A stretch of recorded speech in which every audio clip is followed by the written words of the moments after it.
Bueno, estamos de vuelta. Muchísimas gracias por mantener tu sintonía. Llegamos a tu consulta favorita, consulta de salud. Y el día de hoy nos encontramos con el doctor Edwin Vicente, con el cual abordaremos el siguiente tema: el cólera, sus causas, sus efectos y sus consecuencias al no ser tratado a tiempo. Bienvenida, doctor. Pero espérate, hola, Juliana, tú sabes que el doctor Edwin es gastroenterólogo y endoscopista.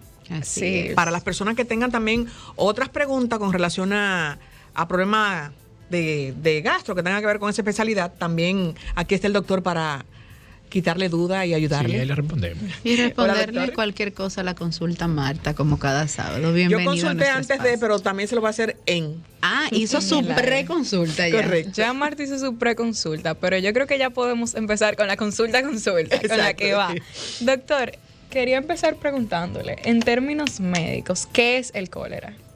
Mire, el cólera es una infección aguda, diarreica, en la que el aparato digestivo, en este caso el intestino, tiene una expulsión rápida y agresiva de líquidos.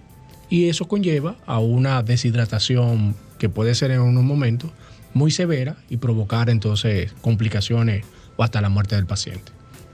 El origen del cólera, doctor, casi siempre esas enfermedades son como pandemia o algo. No necesariamente tiene que ser de un país en específico, pero ¿cuándo y dónde comenzó?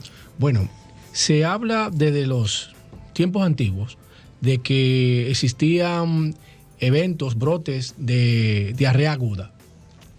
Pero como el tema de la investigación del agente causal no estaba bien clara, pero hasta el año 1817 en la India, pues se presentó la primera pandemia.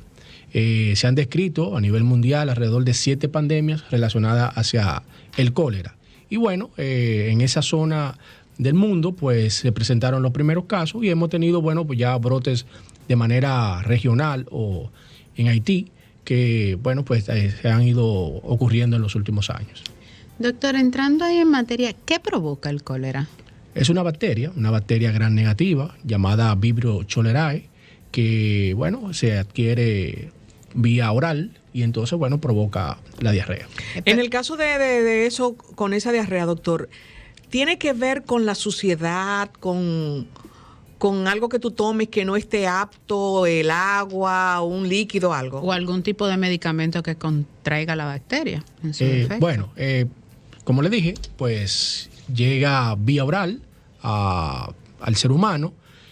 Generalmente alimentos poco lavados, con una higiene deficiente, agua no potable, agua contaminada. Ahora tenemos la situación de la lluvia y, por ejemplo, el caso que se presentó en el día de ayer aquí en nuestro país, entonces donde no hay una buena higiene, tanto del agua, de los alimentos, la manipulación de los alimentos, porque a veces usted lo prepara de manera correcta, pero en el momento de manipularlo, agarrarlo, servirlo, entonces ahí viene la contaminación. Entonces se llama un tipo de contaminación fecal oral, es decir, ese alimento, esa agua, tuvo en contacto con una porción de heces fecales que tenían esa bacteria y bueno, pues se va a transmitir. Doctor, ¿y cuáles son los síntomas principales? O sea, ¿cómo yo puedo identificar que más que una condición normal, lo que tengo en el momento es cólera? El síntoma principal es diarrea. El signo principal es la diarrea. Una diarrea profusa, agresiva. Se habla de 10, 20, 30 deposiciones en poco tiempo. Tiene una característica que le llaman en forma de agua de arroz, porque se ve blanquecina, un aspecto lechoso. Y entonces, bueno, pues eso va unido a náuseas, vómitos, calambre, la deshidratación, malestar general. Y bueno, pues entonces, pero lo principal es la diarrea rápida, agresiva, con mucha cantidad. Bueno, es tiempo de que ustedes que están en sintonía con nosotros se sumen a esta interesante conversación con el doctor Edwin Vicente a través de nuestros teléfonos. Adelante, Franklin. Comunícate 809-540-1065. 1-833-610-1065 desde los Estados Unidos. Sol 106.5, la más interactiva. Bueno, de regreso inmediatamente y en lo que entramos en contacto con nuestros oyentes, doctor. Recientemente verificamos en los diarios de circulación nacional que se había detectado el primer caso de cólera en lo que es la parte noroeste de nuestro país, o la línea noroeste, por así decirla. Usted hablaba de Haití y hablaba de la incidencia por el tema de las aguas. Entonces, sería bueno hacer un llamado de concienciación a los padres y a nosotros mismos, porque con las aguas de ayer, ¿qué podemos hacer para evitar el cólera? Porque vamos al supermercado y, como bien usted dice, quizás preparemos los alimentos de forma adecuada, pero ¿qué debemos tomar en consideración a la hora de hervir un vegetal o de lo que vamos a consumir? Bueno, la principal recomendación, la higiene. Entonces, todo lo que se va a ingerir, ya sea líquido o sólido, pues debe estar en las mejores condiciones de higiene posible. Utilizar cloro para los alimentos, el lavado de los alimentos, inclusive el agua que uno va también a tomar, el agua potable, ya sea filtros, verificar el normal funcionamiento de los mismos. Tenemos un contacto, doctor. Así es. Buenas tardes. Sí, buenas tardes. Hola, ¿cómo está? Primitiva. Aquí que tenemos el día, o sea, el sol está de descanso hoy. Digo aquí en República Dominicana porque en otro país el sol está.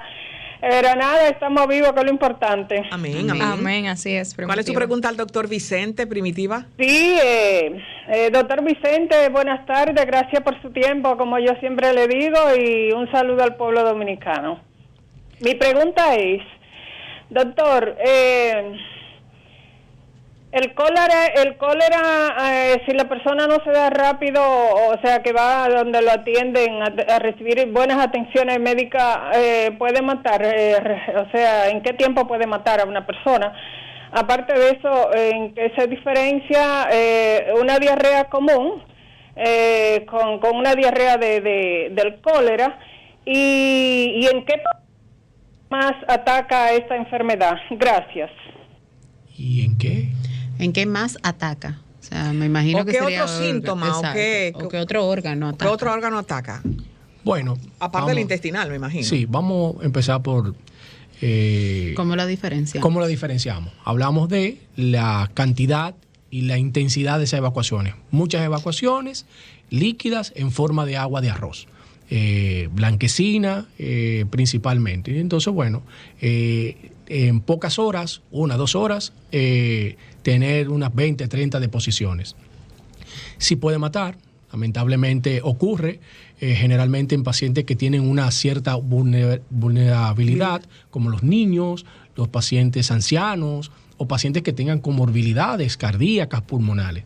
Porque, por ejemplo, cuando se lleva a un paciente que tiene problemas, por ejemplo, con insuficiencia cardíaca, que retiene líquido, entonces tú, para poder administrar, parte del tratamiento inicial es administrarle líquido. Entonces tú tienes ese paciente que no puede depurar adecuadamente esa cantidad de líquido. Paciente con insuficiencia renal, entonces sí puede llevar al fallecimiento uno de estos pacientes. En cuanto a las cosas que puede afectar, aparte del aparato digestivo, pues eso va a llevar a que haya hipovolemia. Entonces la hipovolemia te va a llevar a tener una frecuencia cardíaca elevada, presión bajita, te puede lastimar los riñones y si ya tenía una condición previa, llevarte insuficiencia renal.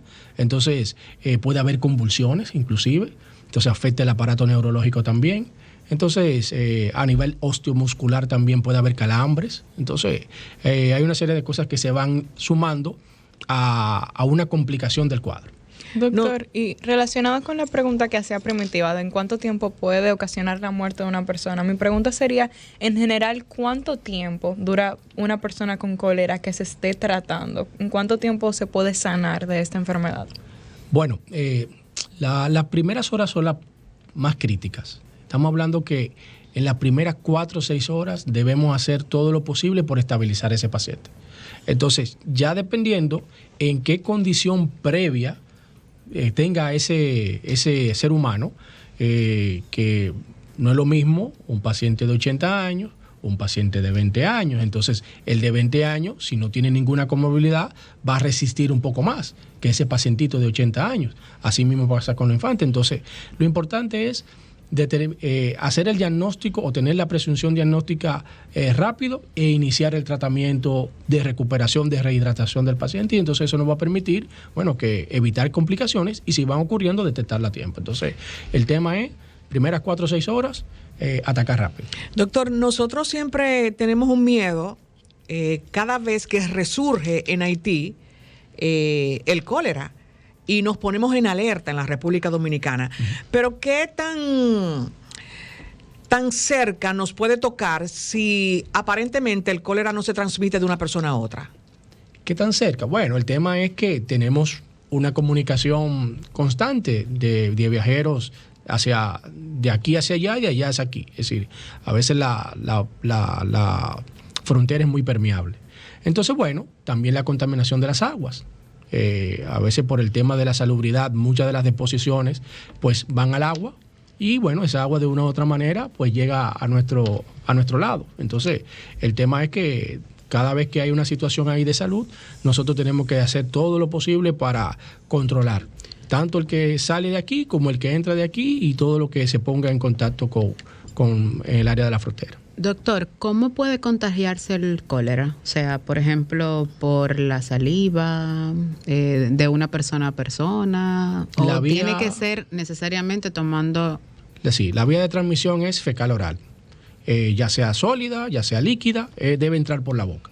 Entonces, yo ponerte la mano, darte un abrazo, un beso, no va a ocurrir una transmisión de importancia. De hecho, hay gente que es portador de la bacteria. ¿O sí? Y no tiene tal vez mayor síntoma, pero puede contaminar a otros. Entonces, eso puede ocurrir. Es decir, no todo el que tenga cólera... Es un falso positivo, como lo del no, COVID. No, sería decir, un portador, pero el punto sería es que tú tener cólera no significa una sentencia de muerte. Es decir, tú puedes tener cólera, se resuelve, o poco sintomático, pero tú puedes transmitir. Entonces, si tú tienes una situación de hacinamiento, de mala higiene, entonces los que están en contacto contigo, bueno, pues se van a contaminar y ahí entonces ese que se contamina tal vez no tenga la misma respuesta del organismo y entonces sí tenga síntomas severos. Bueno, en base a eso que usted dice de que hay personas que tal vez portan la bacteria, pero sus síntomas no son tan severos, mi pregunta es la siguiente. ¿Hay precauciones que podemos tomar tal vez para fortalecer nuestro sistema intestinal o algo por el estilo, para precisamente poder resistir, que nuestro sistema pueda resistir esta bacteria? Mire, según las guías, y de hecho nuestro Ministerio de Salud Pública tiene una guía desde el año 2010 para el manejo, prevención, diagnóstico del cólera en la República Dominicana. Inclusive existe una guía para profesores y padres para que lo puedan entender tal vez de un lenguaje un poquito más sencillo. Se habla de la profilaxis, es decir, cosas o tratamientos que se pudiera utilizar. Pero de manera rutinaria eso no se recomienda, porque los medicamentos que se pueden dar, antibióticos en este caso, para el tratamiento del cólera, pues no te permiten una protección a largo plazo. Es decir, que si tú lo vas a usar, se va a utilizar por algo muy puntual. Estás manipulando un paciente que ha tenido cólera y tienes que estar con él, bueno, pues entonces ahí pudiéramos utilizarlo, pero de manera general a todo el mundo no se recomienda eso. Entonces, básicamente, el tema de la higiene es lo principal. Eso es lo que nos va a ayudar y bueno, evidentemente, pues todas las cosas que ayudan a que uno pueda mantener nuestro sistema de defensa en óptimas condiciones. Comer adecuadamente, descansar, etcétera, etcétera. Bueno. Doctor, en la República Dominicana, con el problema de la escasez de agua, en muchos sectores, muchas personas hacen pozos tubulares que son profundos en la tierra. Mi preocupación es que en muchos de esos sectores que tienen tanto tiempo, que son residenciales viejos, que hagan esos pozos, y que esas aguas se pudiesen contaminar con aguas residuales de cloaca y esto, ¿cómo afectaría eso? porque son muchísimas las personas que ya no le llega la tubería directamente desde la casa, porque no llega, o porque vecinos han desviado tuberías para tener un lavadero de carro, para tener algo. ¿Qué usted le aconseja? Un ejemplo, eso tiene que ser algo del gobierno, aunque usted no sea ingeniero, pero debe haber una respuesta para el común dominicano que hace un esfuerzo y hace un tubo creyendo que va a sanar algo con recibir agua en su casa, pero que está haciéndose daño o le está haciendo daño a otro, de que esas aguas se contaminen con residuos de las cloacas. Bueno, hay un mundo ideal y hay un mundo posible. Entonces, el mundo ideal sería que uno pudiera tener acceso a hacer cultivos de esa agua, que uno pudiera analizarla, ver qué está pasando. En algunos residenciales, pues tienen esa posibilidad. Y perdón, de hecho ya ningún dominicano, yo creo que de ningún estrato social, toma agua de la llave. No. Las compañías de guaguitas y de gente que vende agua se han hecho un buen negocio, porque yo no me atrevo a tomarme un vaso de agua de mi llave. No, yo recuerdo cuando yo era muchacho que uno jugaba basquetbol, pelota, lo que sea. Y se pegaba de la manguera en la cancha. De la primera que encontrara. Exactamente. Y no pasaba nada. Pero ahora yo no me atrevo ni se lo recomiendo a nadie. Entonces, el tema sería poder analizar esa agua. Pero en la práctica lo que podemos hacer es lo siguiente, es decir, todo el que vaya, aún le llegue agua de la casa o agua de un tipo de pozo así, es ponerle cloro a esa agua que va a utilizar en su casa. Entonces, eso se calcula por qué cantidad, si es por galón, si es por tanque, si es por litro, y entonces eso se hace una dilución en la que 0.2, se haya una dilución de cloro de 0.2 gramos, por ciento, perdón, de 0.2%. Entonces, bueno, hay unas tablitas que dicen cuántas gotitas de cloro se le va a echar a esa cantidad de agua, y eso va a permitir que esa agua se elimine la posibilidad de esa bacteria. Perdónenme, si mi cisterna tiene la capacidad cúbica de cuánto metros de agua en sentido cúbico, ¿verdad? Uh-huh. Hay una tabla que me dice qué cantidad de cloro yo puedo echarle a mi cisterna para yo poderla consumir, por lo menos para bañarme y poder cocinar. Bañarse, cocinar, inclusive ingerir esa agua. Se calcula por, es decir, ya sea tinaco, ya sea cisterna, se puede utilizar. Y entonces eso permite que la gente tenga menos posibilidades. Doctor, ¿es recomendable viajar con cólera? Y ahí mismo, ¿existe alguna vacuna contra el cólera? Y en caso de estar positiva en cólera, ¿debo informar a las autoridades sanitarias pertinentes en caso de que tenga que viajar? Sí, bueno, sí, yo creo que las respuestas todas son sí. Viajar con cólera no es recomendable porque tú no sabes cómo vas a evolucionar. Puede ser que sea algo leve, sencillo, pero tú no sabes en el otro lugar donde va a estar, en qué condiciones tú vas a caer. Entonces, de cualquier enfermedad, y más en una enfermedad diarreica aguda, donde hay deshidratación, malestares, ya te sabes, la cosa se va a complicar. Entonces, los viajes, pospóngalo. El tema de la vacuna, ¿existe una vacuna? ¿Ah, sí? Sí, se utiliza de manera oral, una sola dosis, pero la protección a largo plazo tampoco es alta. Entonces, solamente cuando hay una indicación precisa de un personal de alto riesgo, pues entonces uno se recomienda. No estoy seguro si aquí estará disponible en el país, pero en Estados Unidos se utiliza vía oral. ¿Y la otra preguntita? La otra era si es necesario, en caso de que tenga que viajar de emergencia aún fuera del país, notificarlo a las autoridades migratorias. Sí, bueno, sanitarias. De hecho, el cólera es una enfermedad de notificación obligatoria, es decir, cualquier caso sospechoso de enfermedad diarreica aguda, eso hay que enviar una alerta. Entonces, bueno, cuando se hagan las pruebas, no fue cólera, sino que fue ameba, shigella, giardia, bueno, pues ya se saca el caso, pero se queda primero como un caso sospechoso en investigación. Que eso es lo que ha ocurrido, por ejemplo, que tenemos un caso oficialmente establecido, un caso importado, pero habían una serie de casos que estaban sospechosos. Entonces, ya cuando se realizan las pruebas pertinentes, bueno, los cultivos, coprológicos y esas cosas, bueno, pues entonces, el cólera salió negativo, lo que salió que eran ameba. De hecho, así mismo lo expresó el ministro de Salud Pública. Okay. Doctor, estuve leyendo un poco sobre cómo prevenir el cólera en niños más pequeños y me topé con que en los niños menores de 6 meses de edad, la lactancia materna es protectora contra el cólera. ¿Es esto cierto? Bueno, pero eso tiene que tener como una nota aclaratoria ahí al final. Protege en función de que si la madre ha estado expuesta, pues entonces eso le va a traspasar parte de la inmunidad a través de la leche materna.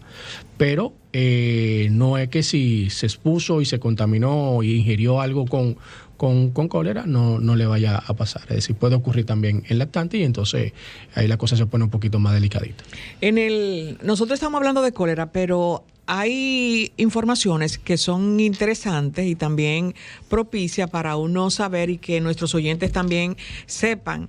Yo le preguntaba al doctor, fuera del aire. Perdón, Marta, tenemos un contacto. Ok. Buenas tardes. ¿Quién nos habla y desde dónde? Bien, el doctor Alberto Santana, gastroenterólogo, amigo de Edwin Vicente. Maestro. Edwin. ¿Aló? Sí, le escuchamos. Bien, ok. Muy bonita la presentación, Edwin, muy bien. Solamente acotar 2 cosas. Hay una vacuna inyectable también ahora aprobada por la OMS, pero solamente se recomienda en pacientes que van a ir a áreas endémicas porque, como tú dijiste, no dura mucho tiempo. Y número 2, con respecto a los niños menores de 6 meses lactando, hoy en día se sabe mucho de la microbiota intestinal y la leche materna aumenta la inmunidad en esos niños y aunque no produce una protección 100%, sí es bueno amamantar al bebé. Y también hoy en día hay los probióticos, Pro a Favor Biovidas, que usándolos diariamente podrían producir un poquito de protección contra el cólera y cualquier otro tipo de enfermedades. No tiene ningún efecto colateral y pueden mejorar. O sea que yo recomiendo la lactancia materna y usar probióticos en forma regular. Gracias. Muchas gracias, doctor. Gracias. Maestro. Qué bueno. Muchas gracias por su intervención. Le preguntaba al doctor con relación a lo que era la lipasa. En la consulta de Marta, reprograma. No, lo que pasa es que hay muchas cosas que los doctores recomiendan y que nosotros como pacientes no lo tomamos en cuenta. Con relación a cuando la persona tiene el hígado graso, cuáles son los síntomas y cuáles son las consecuencias de tener un hígado graso y no llevar un buen tratamiento. Yo le preguntaba, doctor, ¿cuál es la medida no sé cómo se leen los análisis de tener una lipasa alta? ¿Cuál es el rango normal? Ok, bueno. ¿Y qué es la lipasa? La lipasa es una enzima, produce principalmente en el páncreas y ayuda a metabolizar, a procesar los lípidos. Lipasa. Y tenemos otra también, que es la amilasa. Que es para los almidones, carbohidratos. Y también tenemos proteasa, que es para las proteínas. Entonces, eso en el páncreas, y en el caso de la amilasa también puede estar en el páncreas y a nivel salival. Entonces, esas enzimas ayudan a que cuando uno come arroz, habichuela, carne, la bandera, ¿verdad? Entonces uno pueda procesar eso y eso hace que el páncreas libere esas sustancias para ayudarnos a la digestión. El páncreas tiene 2 funciones, una función de los gastroenterólogos y una función que es de los endocrinólogos. Entonces la otra parte tiene que ver con el control del azúcar. Entonces produce insulina y glucagón para subir o bajar el azúcar dependiendo de la necesidad. Entonces en el área de gastro, entonces la lipasa junto con la amilasa cuando se elevan, pues dependiendo de esa elevación, pues entonces uno pudiera estar pensando de que tenemos un evento a nivel de pancreático, ya sea una pancreatitis aguda o otras condiciones que uno va valorando, que en las que pudiera estar, por ejemplo, si son elevaciones transitorias o aisladas, pues entonces investigar enfermedad inflamatoria intestinal, enfermedad celíaca, algún otro trastorno que pudiera estar a nivel del estómago, por ejemplo, una úlcera. Entonces, bueno, uno va valorando dependiendo de qué tan alto, entonces esos rangos van a variar. van a variar dependiendo del tipo de laboratorio, el tipo de sustrato que se utilice para el proceso. Entonces, cuando ya uno piensa que hay algo pancreático, debe estar elevado por encima de 3 veces el valor de referencia de ese rango que nos dio el laboratorio.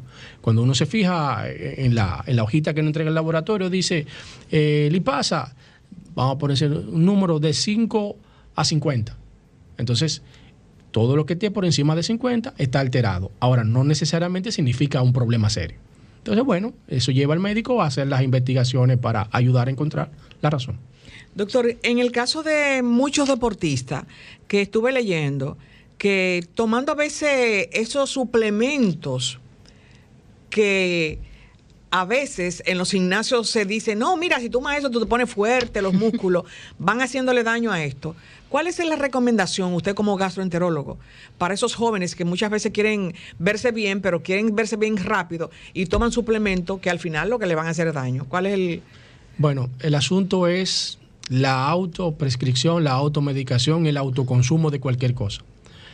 Y me voy a ir un chin más lejos. A veces ahora tenemos por el tema de el COVID, el sistema de defensa, es decir, la gente se ha involucrado un poquito más y a veces consumimos multivitamínicos, suplementos para ayudar la defensa o la vitamina C para que no me dé gripe, etcétera, etcétera. Pero esas cosas no necesariamente nos van a representar un beneficio si lo tomamos de manera incorrecta o sin la necesidad. Entonces, así pasa con estos chicos que... yo quisiera de una vez tener 20 de brazos. Entonces, bueno, cuadrito. Utilizan cosas, pero sin haber hecho o haber tenido una evaluación previa de cómo está su organismo, cómo están sus riñones metabolizando, procesando las cosas, cómo está el hígado procesando las cosas. Entonces, eso hace que entonces luego ingieren una de estas sustancias que no necesariamente eran malas o perjudiciales, pero en el caso de ese individuo, entonces sí lo alteró y viene una consecuencia. Entonces, la recomendación es, previamente a comenzar a utilizar esos medicamentos, vaya al médico, endocrinólogo, medicina interna, y se chequea, está todo normal. Bueno, pues entonces vamos y tenga pues un nutricionista, alguien que le asesore, que le aconseje. Doctor, pues muchísimas gracias por compartir con nosotros hoy. La verdad que fue un espacio sumamente informativo, pero ya llegó la hora de concluirlo. No sin antes, doctor, pedirle que por favor comparta sus contactos para si alguno de nuestros oyentes está interesado en seguir aprendiendo más sobre y sus redes sociales. O visitar su consulta. Y sus redes sociales para los que son como Marta, súper seguidores. Bueno, de una vez ahí entra. Exacto. Bueno, yo estoy en el Centro de Obstetricia y Ginecología, en la Avenida Independencia, en Gascue. Ahí estoy prácticamente todos los días. El teléfono de la oficina es 809-688-8598. Y en las redes sociales, bueno, pues me encuentran como Doctor Vicente, la palabra completa Doctor Vicente, ahí a su servicio cualquier cosita. Ah, Marta, ¿ya lo está siguiendo? Sí, ya. Doctor Vicente aquí, doctor Edwin. Doctor, muchísimas gracias. Gracias por compartir con nosotros todos sus conocimientos y a ustedes, manténganse ahí en Sábado de Consultas. Estás escuchando el interactivo de la orientación, Sábado de Consultas.